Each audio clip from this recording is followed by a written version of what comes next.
Have you ever seen a man so dangerous that a crowded room holds its breath when he walks in?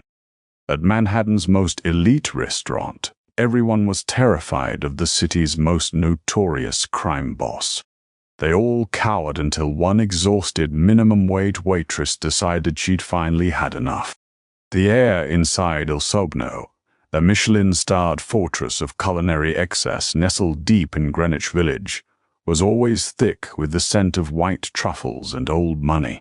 Getting a reservation here required either a 6-month wait or a black American Express Centurion card casually slid across the Metrodor's mahogany podium. Harper possessed neither. What she did possess was a mountain of medical debt from her mother's extended stay at Mount Sinai Hospital, a threadbare NYU hoodie she wore on her commute, and exactly 3 days of experience as a server in the high-stakes world of fine dining. It was a Tuesday night, exactly 8:15 p.m., when the temperature in the dining room seemed to drop 10 degrees. Harper was polishing wine glasses near the service station when she noticed the shift.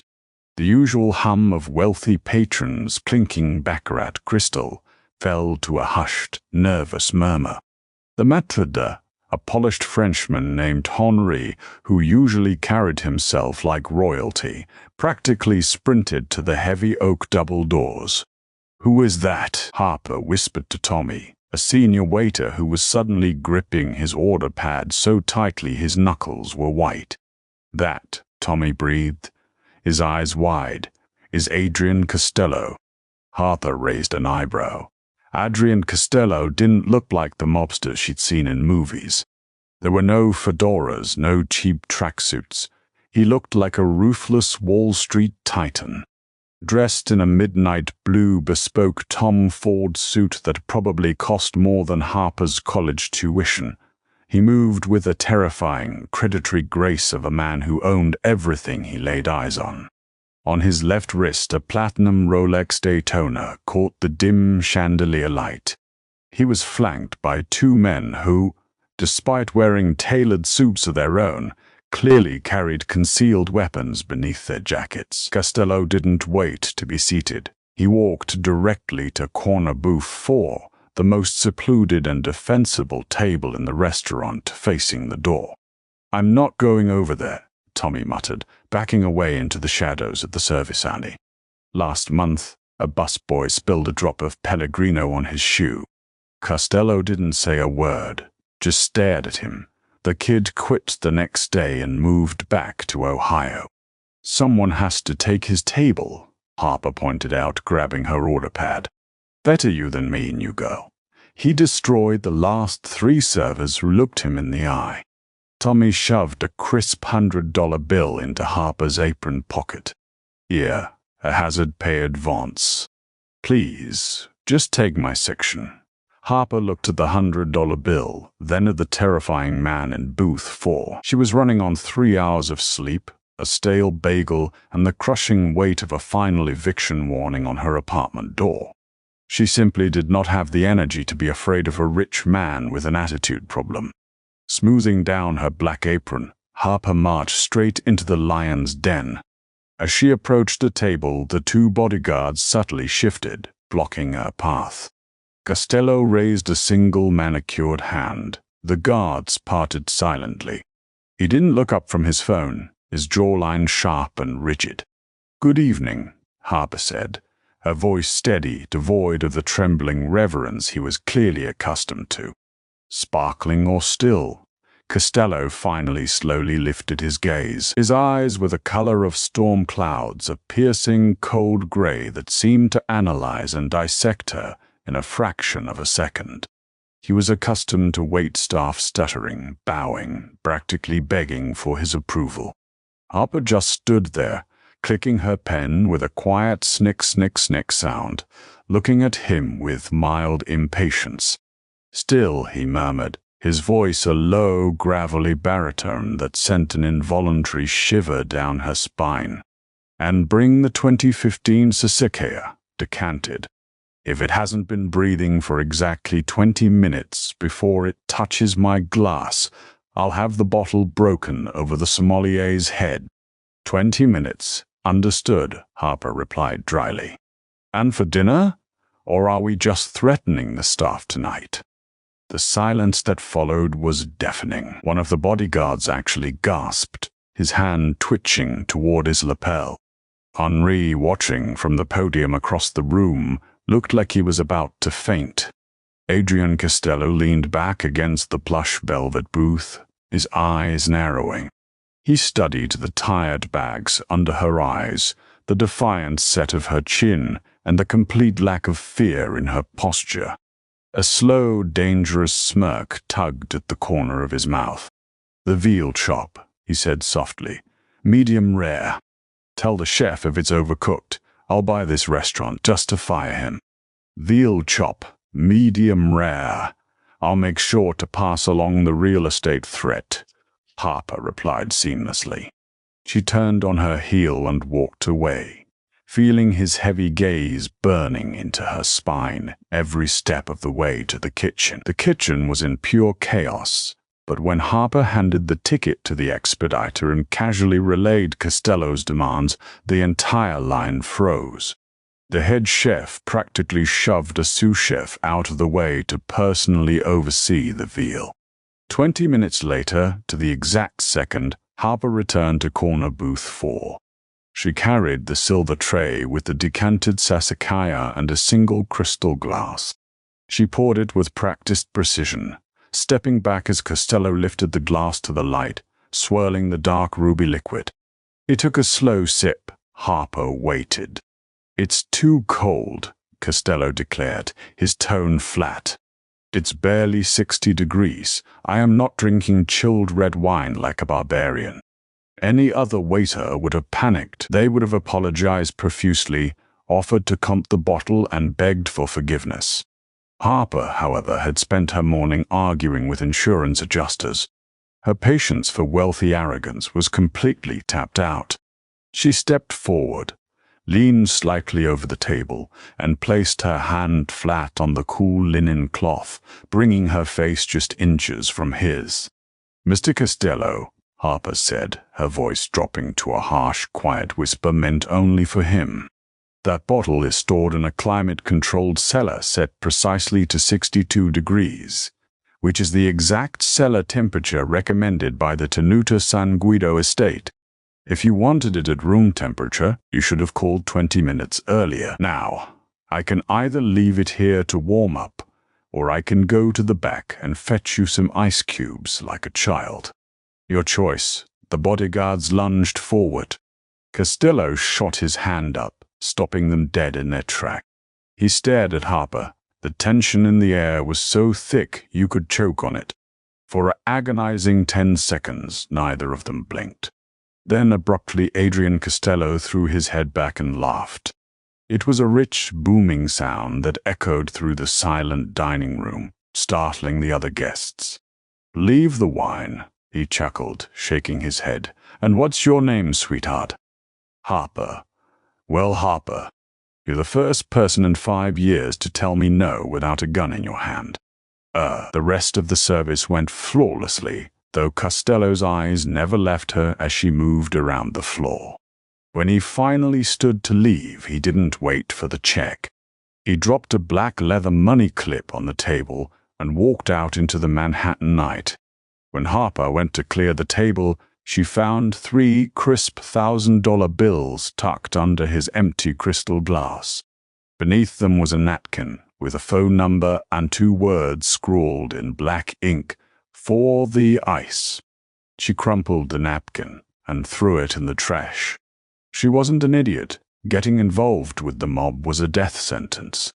But a week later, the danger came to her. It was a rainy Thursday. Costello had returned, claiming corner booth 4 as his own. This time, however, the atmosphere was different. He wasn't relaxed. His bodyguards were practically vibrating with tension, scanning the room like hawks. Midway through Costello's appetizer, the heavy front doors swung open. 3 men walked in. They weren't wearing bespoke suits. They wore heavy leather jackets dripping with rain. Harper, walking out of the kitchen with a tray of hot soup, recognized the shift in the room immediately. This wasn't old money. This was the Moretti crew arrival faction, operating out of Brooklyn, that had been bleeding into Costello's territory. The largest of the three men, a bruiser with a jagged scar across his neck, bypassed the host stand and marched straight toward booth 4. Costello didn't stand, but his hand subtly slid beneath his tailored jacket. The bodyguards unbuttoned theirs, a shootout in the middle of a Michelin-starred restaurant. Harper saw the trajectory. She saw the innocent couple at the adjacent table, and without thinking, her survival instincts kicked in. As the scarred man reached into his coat, preparing to draw right in the middle of the dining room floor, Harper accelerated her pace.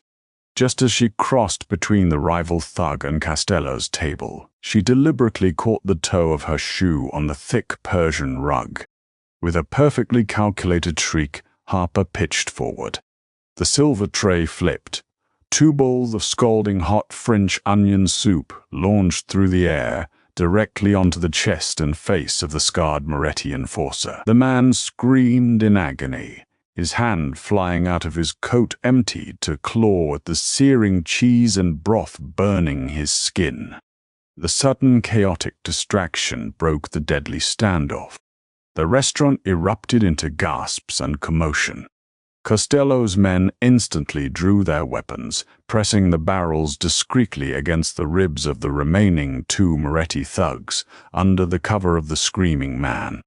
"Oh my God, I am so sorry," Harper wailed, grabbing a cloth napkin and frantically batting at the burned man, purposely knocking him off balance until he stumbled backward into the co-check area, thoroughly neutralizing the threat without a single bullet being fired. Costello watched the entire performance. He saw the cold calculation in her eyes just before she tripped. He knew exactly what she had done. 10 minutes later, the Moretti men had been forcefully escorted out the back alley by Costello's crew. The dining room was buzzing with adrenaline, though most patrons just thought a clumsy waitress had ruined a man's coat. When Harper's shift ended at 2 a.m., she stepped out of the employee entrance into the damp alley behind McDougal Street. The rain had stopped, but the pavement was slick. Standing beneath the dim glow of a flickering street lamp was a massive, bulletproof black Mercedes G-Wagon. Leaning against the hood, smoking a cigar, was Adrian Costello. Harper stopped in her tracks, pulling her NYU hoodie tighter around her shoulders. "That was a dangerous game you played tonight, Harper," Adrian said softly, the tip of his cigar blowing orange in the dark. "I don't know what you're talking about," she lied smoothly. "I tripped. I need better non-slip shoes." Adrian stepped closer, his imposing frame blocking the exit to the street. He smelled of rain, expensive tobacco, and power. "You saved my life, and you kept my favorite restaurant from turning into a crime scene. A woman with your nerve shouldn't be slinging veal for minimum wage." "I do fine," she shot back, though her heart was hammering against her ribs. "You're drowning in medical debt," Adrian stated, a terrifying reminder of the resources he had at his disposal. He knew everything about her, Mount Sinai. $80,000 in arrears. "You're facing eviction." Harper's blood ran cold. "If you ever go near my mother, I don't hurt women who save my life," he interrupted, his voice surprisingly gentle. He reached into his coat and pulled out a heavy, cream-colored envelope, holding it out to her. "I have a proposition for you, Harper. I need someone sharp. Someone who doesn't flinch. Someone who can blend into polite society but has the grit of a street soldier." Harper stared at the envelope. "What kind of proposition?" "The kind that pays off your mother's debt by tomorrow morning," Adrian smiled, a predatory gleam in his eye. "But you'll have to stop pouring wine and start pouring secrets." The heavy, cream-colored envelope felt like a brick in Harper's hands. When she finally opened it under the harsh fluorescent light of her cramped Astoria apartment, She didn't find cash. She found a certified cashier's check from Chase Bank, made out directly to Mount Sinai Hospital. The amount was for exactly $84,320.15. It covered her mother's surgical arrears down to the absolute penny. Tucked behind it was a black embossed card with an address in Tribeca and a time 9 a.m. Harper didn't sleep that night. By 8:45 a.m., she was standing outside a monolithic glass high-rise on Greenwich Street. She was escorted up to the penthouse by a silent, broad-shouldered man named Leo. When the private elevator doors chimed open, she stepped into a fortress of modern luxury. Floor-to-ceiling windows offered a panoramic, commanding view of the Manhattan skyline. Adrian Costello was standing by the glass, pouring black coffee into a porcelain cup. He wasn't wearing a suit today. Dressed in a dark cashmere sweater and tailored trousers, he looked less like a mob boss and more like a ruthless tech billionaire. "You're punctual," Adrian said, turning to face her. His piercing gray eyes locked onto hers, stripping away the nervous energy she was trying so desperately to hide. "I don't have a choice," Harper replied, holding up the check. "You bought my life. What exactly am I doing for you?" Adrian walked slowly toward her, his proximity sending a sudden confusing jolt of electricity through her veins. He stopped just inches away, his towering frame forcing her to tilt her head up. "I didn't buy your life, Harper. I bought your undivided attention," Adrian murmured, his voice a low rumble.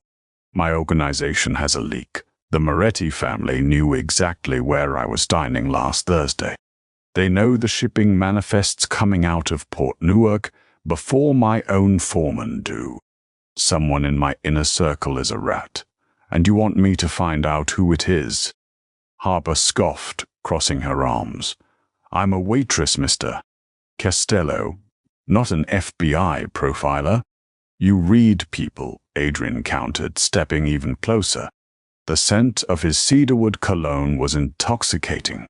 "You navigate chaotic rooms. You anticipate needs. You hear whispers when people think you're just part of the furniture. In high society, a beautiful woman holding a tray is invisible. I need an invisible ghost." For the next 4 weeks, Harper didn't touch a restaurant uniform. She was violently thrust into Adrian's shadow world.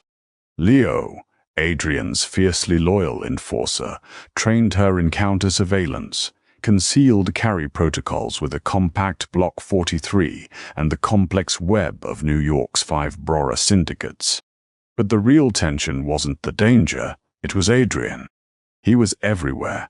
He personally oversaw her progress, his lingering touches on her lower back when guiding her through crowded rooms, igniting fires she fought to suppress. He bought her designer wardrobes, Tom Ford silk blouses, Louboutin heels, Cartier jewelry, transforming her from a struggling college student into a devastatingly elegant weapon. Her first real test came in late November. The annual St. Jude Children's Charity Gala was being held in the Grand Ballroom of the Pierre Hotel on Fifth Avenue.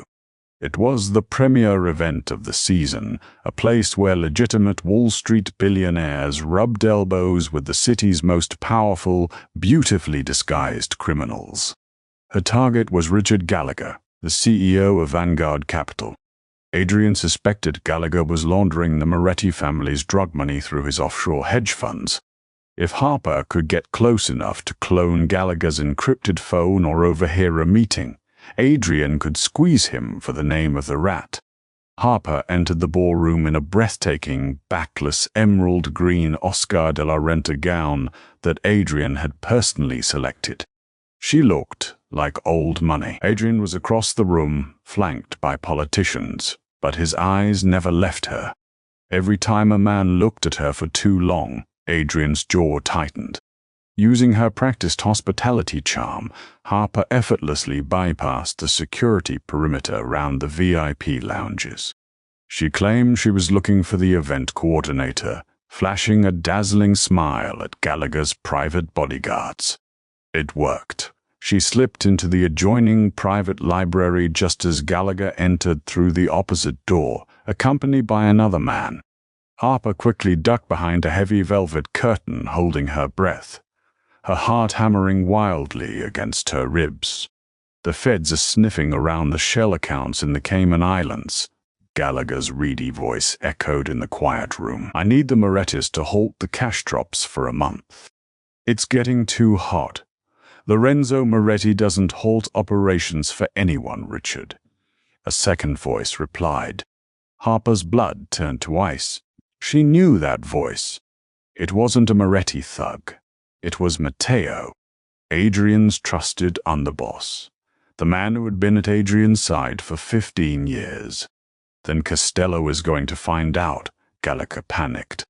If Costello audits the Port Newark manifests, he'll see the missing cargo. He'll kill us both. Adrian won't be auditing anything, Matteo said, his voice dripping with cold malice. Tonight Adrian is inspecting the new warehouse acquisition in Hunts Point. Lorenzo's men are already in place. By midnight, Adrian Costello will be a memory, and I'll be taking over the family. Just keep the money moving. Harper clamped a hand over her mouth to muffle a gasp. It was a coup, and Adrian was walking straight into a slaughterhouse. Harper waited until the heavy oak doors clicked shut before she bolted from behind the curtain. She didn't care about the gala anymore. She didn't care about her cover. She sprinted through the opulent hallways of the pier, her Louboutin heels sinking into the thick carpet, her mind racing. She pulled out her encrypted phone and dialed Adrian's private line. Straight to voicemail. He was already at Hunts Point. The meatpacking district in the Bronx was a dead zone for cell service, surrounded by concrete and steel refrigerators. Bursting out of the hotel onto Fifth Avenue, Harper ignored the line of waiting black cars and aggressively flagged down a yellow taxi. She shoved a $100 bill through the partition. Hunts Point, the old industrial park. Run every red light or I'll double it if we get there in 20 minutes. The cab tore through the Manhattan streets, the city lights blurring into streaks of neon. Harper unclasped her diamond necklace and kicked off her stilettos. She reached beneath the voluminous layers of her emerald gown, unstrapping the Glock 43 from her thigh holster. She checked the magazine. 6 rounds. It felt pitifully inadequate against a Mafia hit squad. But she wasn't about to let the man who saved her mother die in a freezing warehouse. By the time the cab skidded to a halt near the desolate, rusted gates of the Hunts Point facility, the rain had started to fall in heavy, freezing sheets. Harper told the driver to get out of there, gripping her weapon as she slicked through a gap in the chain-linked fence. The sprawling warehouse was dark, save for the sickly yellow glow of industrial floodlights pointing toward the loading docks. Suddenly the deafening crack, crack, crack of automatic gunfire shattered the night. Harper sprinted toward the sound. She crept up a metal fire escape, finding a shattered window on the second-floor catwalk. Looking down into the massive, cavernous space, her stomach plummeted. Adrian and Leo were pinned down behind a forklift, completely surrounded by at least a dozen heavily armed Moretti enforcers. The trap had been sprung perfectly. Sparks showered over Adrian as bullets chewed into the heavy machinery protecting them. They were outgunned and running out of time. Harper knew shooting from the catwalk with a handgun would be suicide. She needed a distraction. Her eyes scanned the industrial environment, her mind snapping back to her days working in chaotic commercial kitchens. Above the loading dock, running along the ceiling, were massive, yellow steel pipes marked with hazard warnings. Anhydrous ammonia, the industrial refrigeration coolant. She crawled along the catwalk until she reached the main pressure valve control box. Through the floor grating, she saw Matteo standing near the back doors, smoking a cigarette, watching his men close in on Adrian. The sheer betrayal made her vision blur with rage. Taking a deep breath, Harper raised the Glock 43, took careful aim at the heavy brass locking mechanism of the main pressure valve and fired twice. The lock shattered. Harper grabbed the massive red wheel and violently yanked it open. A deafening hiss echoed through the warehouse as pressurized, highly toxic ammonia gas blasted out of the overhead vents, blanketing the ground floor in a thick, blinding, caustic white fog. Instantly, the gunfire stopped, replaced by screams of panic. The Moretti men dropped their weapons, clawing at their burning eyes and throats, choking on the chemical cloud. Leo! But the loading dock doors. Now! Adrian's voice roared through the chaos. Harper didn't wait. She scrambled down the opposite stairwell, pulling the fabric of her torn designer gown over her mouth and nose. She hit the ground floor just as Adrian and Leo broke from cover, taking advantage of the blinding fog to drop 3 gasping Moretti men with ruthless, precise shots. Harper ran blindly through the fog, bumping into a heavy crate. A hand suddenly shot out of the mist, grabbing her throat and slamming her against a steel pillar. It was Matteo. His eyes were red and streaming from the gas, but his grip was like iron. He pressed the barrel of a revolver under her chin. "You little bitch," Matteo hissed, coughing violently.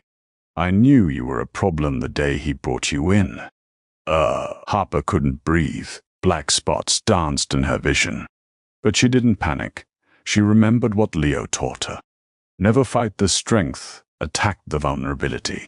Instead of clawing at his hand, Harper brought her knee up with vicious, shattering force directly into Matteo's groin. As he doubled over with a breathless wheeze, dropping the gun, Harper spun around. She didn't run. She picked up his dropped revolver, leveled it directly at his chest, and pulled the hammer back. "Move, and I'll put a hollow point through your lung," Harper growled, her voice steady and terrifyingly calm. Suddenly the fog parted. Adrian stood there, his bespoke suit ruined, his face smeared with grease and blood. He looked from Matteo, groveling on the floor, to Harper, who was standing over the traitor in a torn evening gown, holding a gun with absolute authority. Adrian didn't look angry. He looked entirely mesmerized. He stepped forward, taking the gun from her trembling hands and passing it to Leo, who dragged the sopping Matteo out toward the rain. The warehouse was eerily silent now, the ammonia slowly venting out through the open loading bays. Adrian pulled Harper in, his massive hands gripping her waist, pulling her flush against his chest. He didn't care about the dirt, the danger, or the blood. "You're a maniac," Adrian breathed, his forehead resting against hers. His chest was heaving. "You're welcome," Harper whispered back, a fierce, unapologetic smile touching her lips. Adrian didn't say another word. He crashed his lips down onto hers. It wasn't a gentle kiss, it was a collision of adrenaline, power, and overwhelming possession. Harper kissed him back just as fiercely, her hands tangling in his dark hair, entirely consumed by the beautiful, terrifying monster she had just saved. 1 year later, Elsubnau still had a 6-month waiting list. But when the heavy oak doors opened at 8:15 p.m. on a Tuesday, the Maître d'Art didn't look terrified. He bowed deeply. Harper Costello walked in, draped in a custom Chanel coat, diamonds glittering at her throat. She didn't wear a server's apron anymore. She wore the invisible crown of the city's most formidable underworld empire. Adrian walked beside her, his hand resting possessively on her lower back, fully aware that the most dangerous person in the room wasn't him. It was the woman he married. From a minimum-wage waitress drowning in debt to the undisputed queen of New York's most dangerous criminal empire, Harper's transformation is nothing short of legendary. What did you think of that explosive ammonia trap and the ultimate betrayal? If you loved this intense, high-stakes mafia romance, smash that like button, share it with your friends, and subscribe to the channel for more thrilling stories. Drop a comment below.